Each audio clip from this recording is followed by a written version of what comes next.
Hey everybody, it's Jason with Parallel Reality back with you here today to go over some hopefully good news. Excuse me. So, a couple days ago, I had made a video that said what the government was planning to do about monitoring everybody's speech. So, at least this is a step in the right direction, what I'm about to go over here, if not everything being done about the government trying to ban, internet speech. So this article is from Red State from March 24th. It says Matt Taibbi co-authors a new report showing DHS likely has scrapped Disinformation Governance Board. That is a good thing. Matt Taibbi, if you don't know already, is the primary author of the Twitter files. So go follow him on Twitter, please. He's a decent dude, does a nonpartisan reporting. Definitely someone you should follow. So, article says, readers following closely the story of new Twitter CEO Elon Musk applying the sunlight is the best disinfectant adage by sharing massive amounts of information about the social media giant's previous activities through the Twitter files. We'll recognize the name of one of the independent reporters tapped for the role, Matt Taibbi, as we just said. You may also have followed our coverage of the Biden administration Department of Homeland Security, the DHS entity, the Disinformation Governance Board.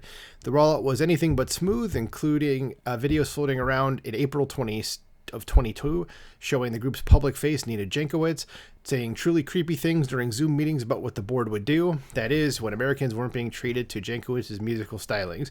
Yeah, this lady's kind of a bit on the nuttier side. She's definitely a leftist. And what she was in charge of doing was essentially policing your speech and telling you what the right thing is, or what you should be thinking. Okay? So, it says by mid-May, though, after backlash over the disinformation entity from Americans, DHS announced that the Disinformation Governance Board will be placed on hold.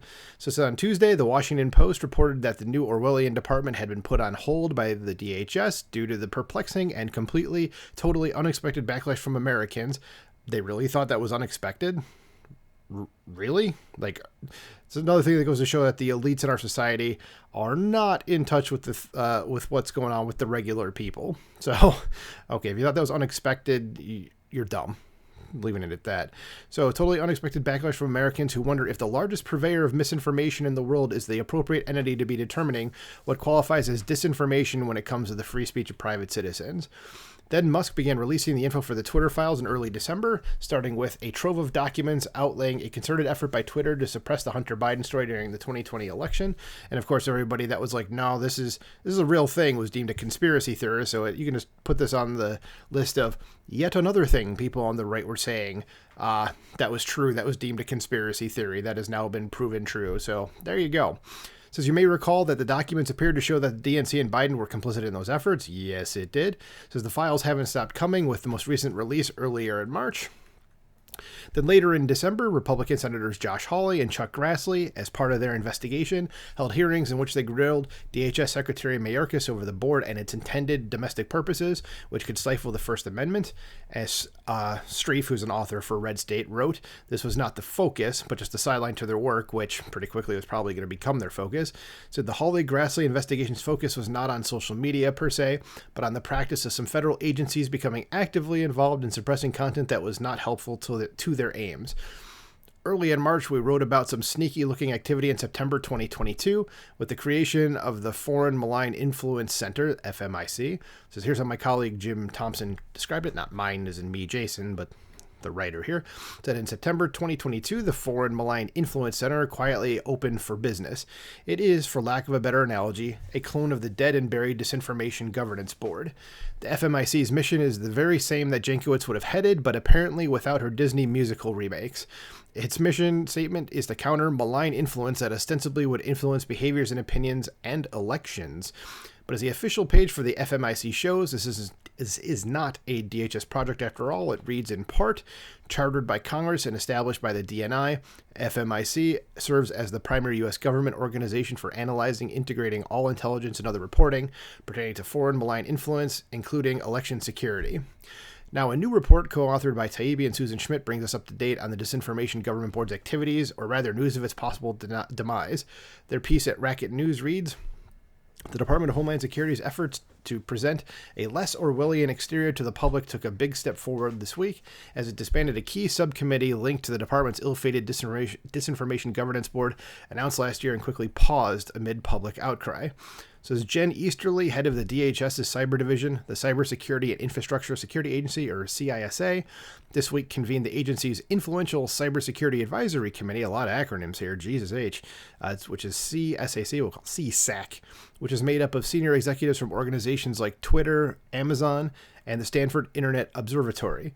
The agency announced an expanded roster, including 13 new members to CSAC, including Chief Cybersecurity Officer for General Motors Kevin Tierney and Kathy Lanier, the Chief Security Officer for the NFL. The full CSAC now contains 34 members. However, amid the additions, CISA also shuffled responsibilities, making a key change. In particular, its MDM Advisory Committee, or Misinformation, Disinformation, and Malinformation, was scrapped. So there's a good thing. It continues by noting that a spokesman for the agency said the change appeared in an unpublicized summary of a December 6th advisory board meeting. The summary provided to Racket states Easterly decided late last year that the subcommittee had fulfilled its tasks and would stand down, hopefully forever. Taibbi and Schmidt's report stresses that it's not odd that no one spotted it, since it appears it was quietly added on their website in February. It says, but that notice appears to have only been posted on the agency website recently, and the Wayback Machine captured a first image of it in late February. Besides the fact that the agency disbanded the subcommittee responsible for the board, the blockbuster of the report is this nugget, which isn't on the DHS's site anymore. Last week, Mike Benz of the Foundation for Freedom Online reported that CISA scrubbed key sections of its webpage about its campaign against MDM. Crucially, the agency appeared to have removed references to domestic threat actors as purveyors of MDM. The updated page now refers to foreign actors only and no longer makes reference to other domestic-facing programs like an MDM planning and incident response guide for election officials. And the article concludes by saying, as this probably isn't the last word we'll hear about the Biden team and their allies seeking to monitor information and speech they don't like, even at times calling it misinformation. We'll keep you posted on any updates. So, yeah, it's a good thing that they got rid of this Disinformation Governance Board, who's run by extreme partisan leftists. They're not going to be fair to anybody that doesn't think like them. And that doesn't just mean conservatives. That means regular liberals, too. So that'd be someone like Bill Maher or Matt Taibbi himself. People that aren't anywhere on the right, but, still share the basic values of we love this country and we're pro free speech and things like that.